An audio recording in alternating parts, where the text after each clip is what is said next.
Even when she's acting out, I have just had to learn how to allow her to just be whoever she be, and give her her space so that she does not trigger me into saying, into doing, into feeling something that I either will regret or that is unnecessary for me to feel, do, or say. Again, going back, maybe I needed to say that, because sometimes as teenagers, and now that I think about myself and when I was her age, and I was with this person when I was her age, my mama couldn't hardly tell me nothing. I was going to live my life the way I knew how, but I also had a different bringing up. I learned from a place that my niece has never had to learn from, and I have always tried to prevent her from having to learn from. But again, some of us only get it if we experience certain things. So I get it. I get it. Even if she doesn't, I get it. I can see it. Broderick Love. I always felt like I owed him my life because he helped save my life. And I always wanted to find a way to dedicate something to him. I used to have dreams of putting on this big summer jam in Opelika, Florida, so that I could celebrate the children in the neighborhood and put their talents and their gifts on display, and have the crowd come around and everybody just celebrate the children. It was always some type of way I looked for to pay homage to him, because again, he was a pillar in my life that I just could not forget. Whether it was, and it wasn't all traumatic. I lived a life with him that I had never lived before. And he showed me parts of life that I didn't even know were real, that were more like a movie to me. So I've always wanted to make this part of my life a movie, because when I tell the story to other people, it was like a movie to them just listening. It was a movie to those that have never had to experience, didn't want to experience, or did want to. That whole part of my life is a script, and I'm realizing that this script, to an extent, is coming to a place where I have to lay certain parts of it to rest. And I'm learning how to do that.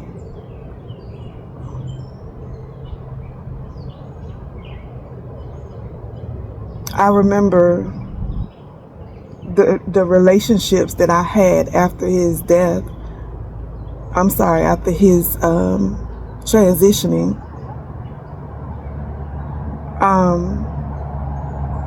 I remember hearing over and over from men that I made them feel like they were competing with a transition man, and for lack of a better word, a dead man, and I didn't understand that. What do you mean? How am I making you feel like you have to compete with this person? Do you not understand this? And it's always almost like I always wanted somebody to understand and help me understand what was happening, what had happened, what I need to do, how do I move through this, but it's like I caught so much slack behind others that were saying things or used him as a weapon against me when they became upset or found a way to attack him to attack me. And I remember growing through that even in my marriage, and it got to a point where it was like, you know what, it don't even hurt anymore. It don't even bother me anymore, because I realize what you're doing. And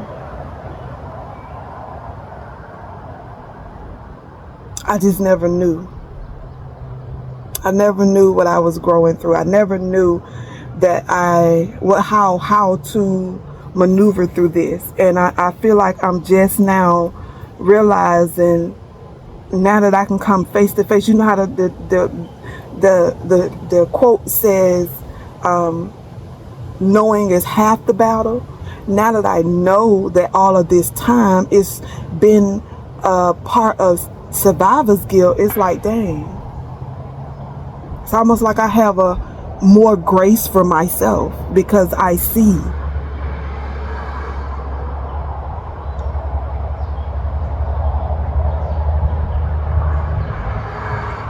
He was who he was for me, and I'll never forget him, and I'll never forget that part of my life, and not because of the trauma, but because of the lessons that I had to learn in the most harshest way, in ways that I have tried to prevent my cousins, my little cousins, my nieces, nephews, godchildren from having to experience, friends. I never wanted anybody else to have to grow through something like that. So whatever I could pick out of that, let me pass it on so that I did it so you don't have to. I did it so you don't have to. In the words of Beanie Siegel, I could feel it in the air. And that's what brought me here to this moment. I could feel it in the air that it is time. It's time. I never wanted a person, a man that comes in, and I never wanted, and I never want a man that comes into my life to feel like he has to compete with anybody, especially him.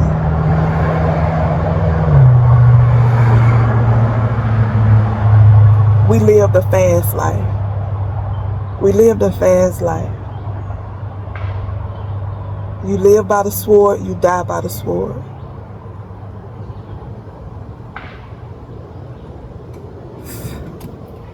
We live the fast life. And I ain't gonna say I'm proud of it. What I will say is I got through it. I grew through it. What I will say again, I did it so minds after me won't have to. And I have gotten over the years what I needed out of it and passed it along.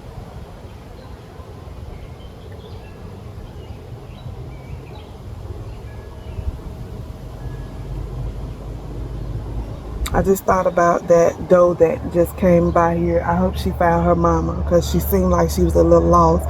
But she came right here in front of me and presented herself to me.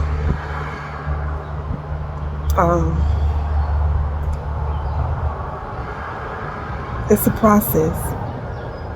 It's a process. It has been a process. And for anybody that's growing through it, that has ever had to release someone that transitioned so close to them, because he was literally sitting in the seat next to me. From an AK-47, he caught four.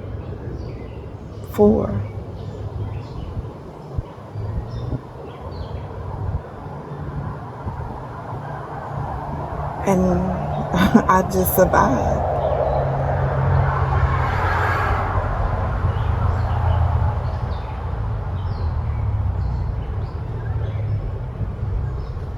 It gave me what I needed. Little did I know, little does anybody else know, that moment in my life gave me everything that I needed to grow through the rest of my life. It gave me all of the strength, all of the knowledge, all of the courage, all of the know-how to survive everything that I have had to survive after that. Langston Hughes said, life for me ain't been no crystal stair, and it ain't. It ain't. It's been one thing after the other, and I have found strength in places that I never even knew that I had, that I needed, I wanted. But I've done it over and over and over. For those that know my story, have heard my story over and over. Even in the past couple of weeks. Listen, imagine who you have to be. Imagine who I am to have to grow through as much as I have had to. And this is my opportunity to toot my own horn. So if you feel some type of way, because this is the season of my life that I'm stepping into. I'm stepping into a season of my life where it's time for me to give me the credit that I know I deserve. The credit that I don't need from nobody else, that I have wanted and waited for someone else to give me. I am going to give it to myself. Man, listen, yo. The life that I have lived, if I leave here tomorrow, God knows I have lived a full life. But I ain't leaving here no time soon. I got too much more to do. And one of those things is I have to bear children. I have a lot of godchildren. I almost said grandchildren. Wow. I have a lot of godchildren. I have a lot of, and I know each and every last one of them, even down to the point where, although some of their mothers, some of their family members, you know, don't care for me anymore for whatever reasons, and they may be valid reasons, because I'm not a perfect person. I didn't get everything right. I haven't done everything right according to some people, but I did what I knew how and what I could and why.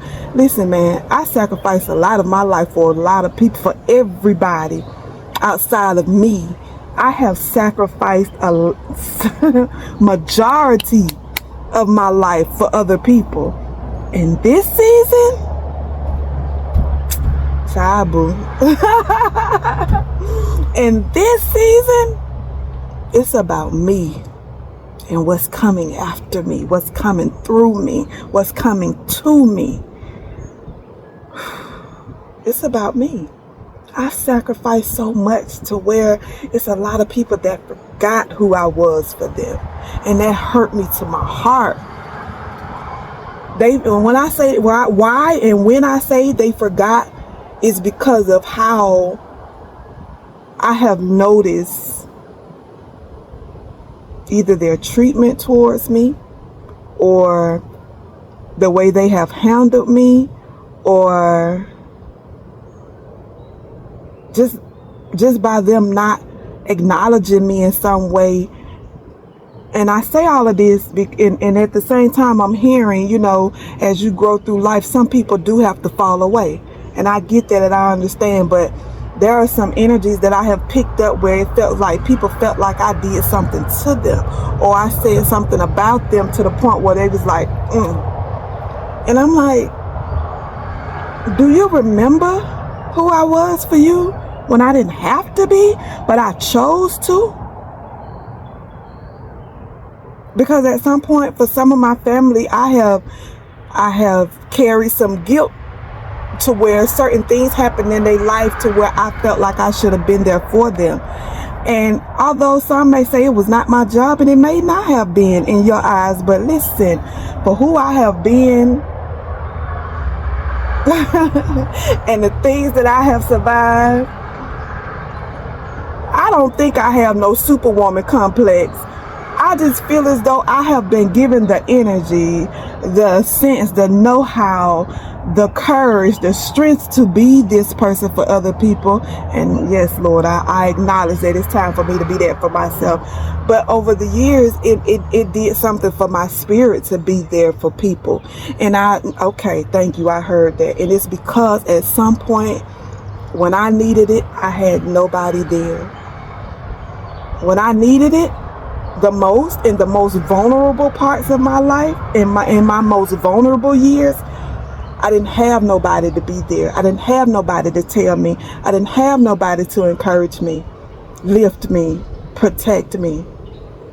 So when I got that person, and it was so short-lived, it broke my heart. It broke my heart.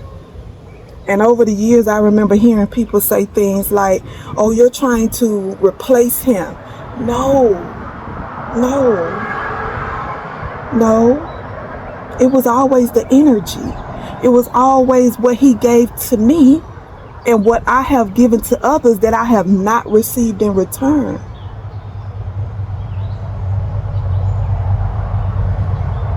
Now I'm hearing the way he protected me. At some point in my life, I chose to step up and be that protection for others. Children. Anybody that know me know that children is my soft spot, or my heart, and I don't play about children being mistreated. Over the years, I realized God has given me this heart to want to protect children, and over I had children come in and out of my life, and it's the out part that hurt the most. But I had to learn to appreciate it. I had children come in and out of my life that God put in my place and in my space to protect, to be there for. I've raised a bunch of children, even if it was just for 1 year, that were not biological mine, but I left an imprint on these babies' life that I know they'll never forget. And I love that for them, because I know I gave them what I was supposed to give them while they were with me. And I can call names, but I won't. All their parents or a parent don't care for me, so I'll let it be. But one day I'm gonna list all these babies, because one day, even down to his child, I love that little girl even to this day. And God only knows what she's been told, because like I say, people blamed me for his transitioning. People put a piece in my hand, and people put a label on me and said I did certain things I could never, which showed that you don't know me. And and I say little girl, she's very much an adult right now, but I can only imagine what was told to that little girl that would make her feel some type of way towards me, when once upon a time we had a great relationship. We played together. She was little when her father transitioned, but there was love there, just genuine love.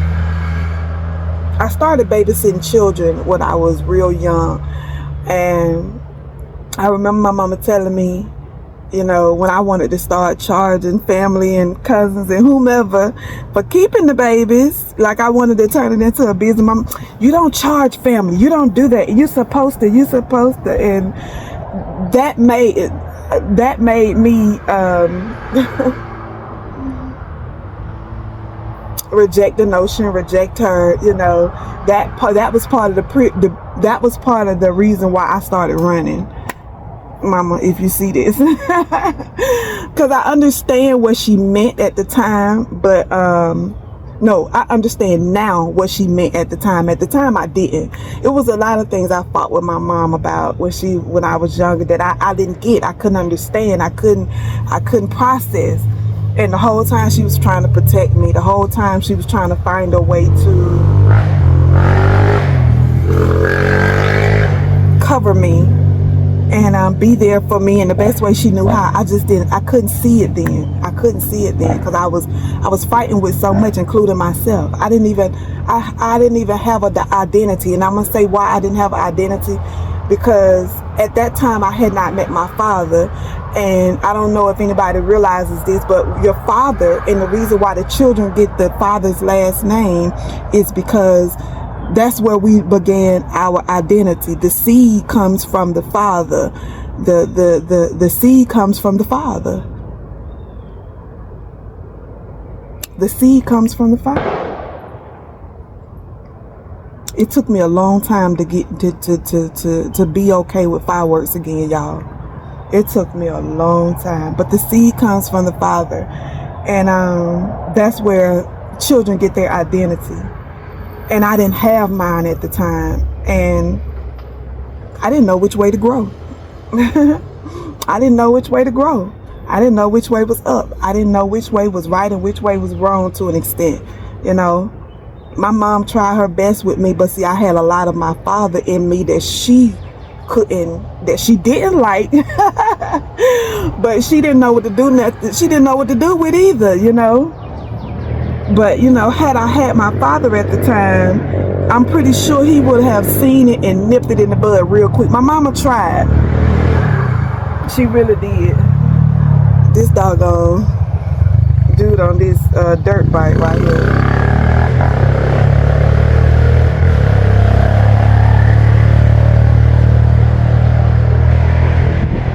I can because of whatever my mother had to go through with my father, I can only imagine what she went through with me that I couldn't see at the time. I was rebellious. I was I was a lot of things unknowingly, because I was trying to figure out life, and it was parts of life that she could not teach me about, tell me about. For one, she wanted to protect me from, but there was no protecting me from it. She wanted to shield me from, but there was no shielding me from it. It was in my face every day. So I had to figure it out on my own. I had to figure it out on my own.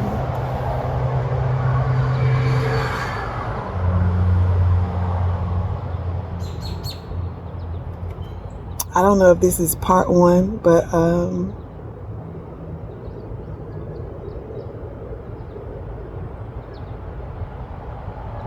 this may be definitely part one. This is my release. This is my healing. This is my closing a door to open another. I also heard this is my coming out. I'm coming out. I want the world to know. Listen, y'all, I'm a beast out here. I'm a beast in the spiritual realm.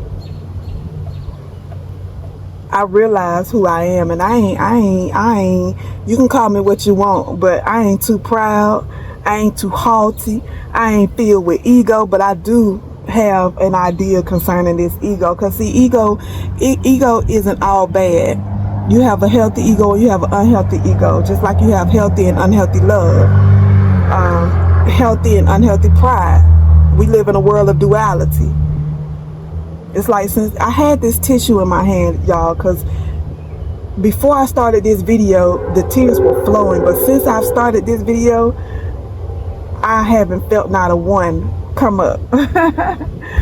But yeah, y'all, I became a transformational life coach because I realized that God was giving me everything that I needed to teach others how to survive, to come out of bondage, how to thrive, how to realize your greatness,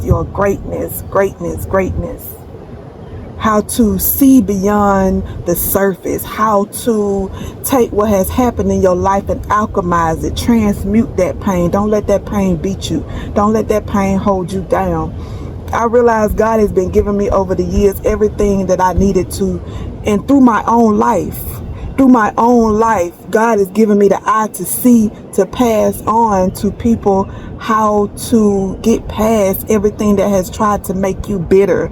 Let it make you better. God has given me all of the tools. And I am looking for new mentees. I am open to new people that are coachable, that believe, that are ready, because it's a choice. Everybody ain't ready to grow at a certain pace.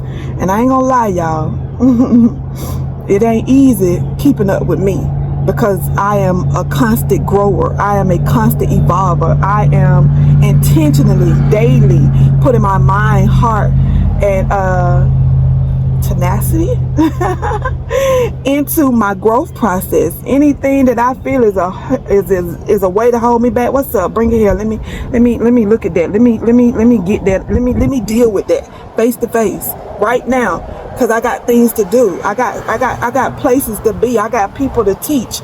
I got words to speak, and I don't need nothing holding me back. Nothing. Not even me. In 2016, I asked God to show me me. Show me me so I can deal with me. So I don't have nobody else to blame for nothing that happens in my life. That was the beginning of my accountability. And that's when I discovered me and my best friend were, one of my best friends, we were accountability partners, and we started AP. That was the beginning of me holding myself accountable and being responsible for everything that grows on in my life. I am responsible. I hold the power and the key to my life. Nobody else. I'm nobody's victim. I'm nobody's victim. Baby, not even of that. I heard that too. Not even of that. It happened it happened to me when I was little, but it happened for me to be able to teach somebody else about it. Don't let what happened to you destroy you.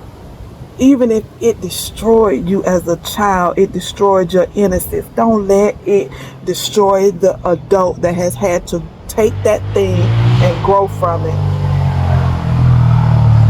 I'm going to say this, for any person that is dealing with SA as a child, if you need help with learning to grow from it, heal from it, deal with it, come face to face with it, come see me. Hit me in my email. Send me an email. These are the things that God has given me the tools to teach, to show. And it's not easy. And it does not mean that you're letting somebody off the hook. It means that you are freeing yourself.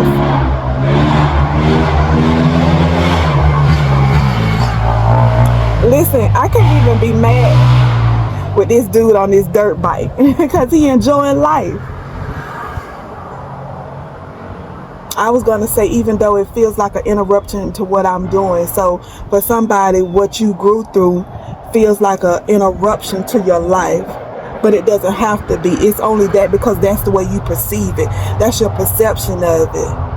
That's how you see it. You forgiving that person does not mean that you're letting them off the hook. Even if you got to get the law involved, you forgiving that person is releasing you, giving you the freedom you need to move on with your life, to grow on. Confirmation. Yeah, when I say it took me a long time to be able to deal with these fireworks,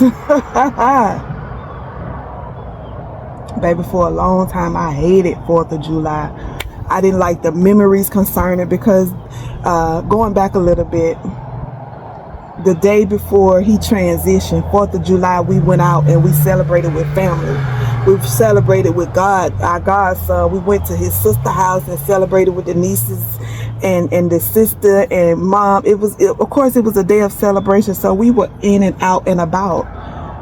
And so the morning that he transitioned, when I first heard the shots, when I first heard him, my first thought was fireworks, but it was so far from it. So from that day, I was PTSD, baby. Don't play with me with none of that. And I could deal with it.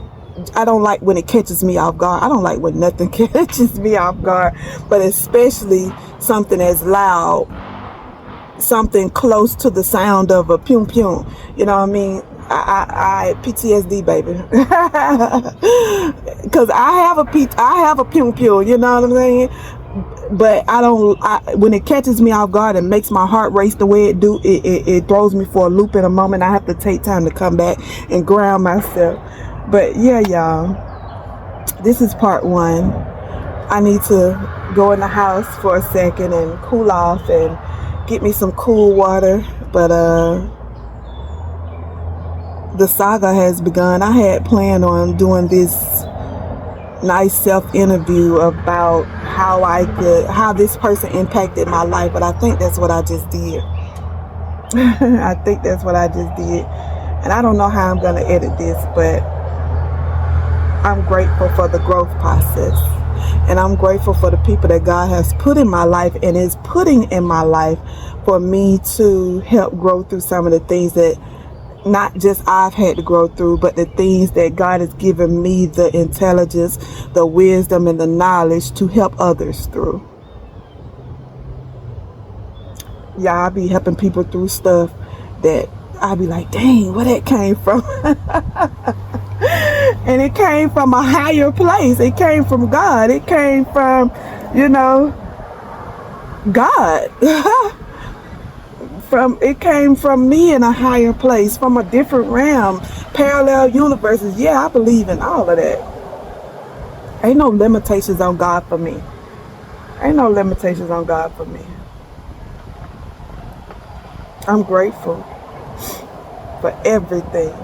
Everything. Every up, every down, every low, every high, every indifferent, every argument, every falling out, every happy days. Happy feelings in the air. Happy feelings everywhere. And y'all listen. It's a beautiful day. And I'm ready. Because I got a feeling that who's next, they're going to get a part of me that nobody's ever had. And I look forward because I hear that I'm making room to give birth. I just heard that so clearly. I'm making room to give birth. When you're ready for something new, something you've never done. Is it Tasha Cobb and Nicki Minaj? I'm getting ready to see something I've never seen. When you're ready, make room for it. Physically, mentally, emotionally, spiritually. That wind feels so good. Because I hear a fresh wind, you guys. A fresh wind, not just for me, but for you who's watching this. You under the sound of my voice. You. Get ready, get ready, get ready.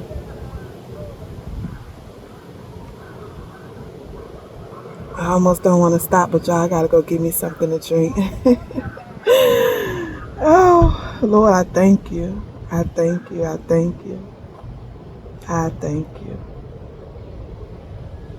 In a minute, y'all, I'll be back with part 2.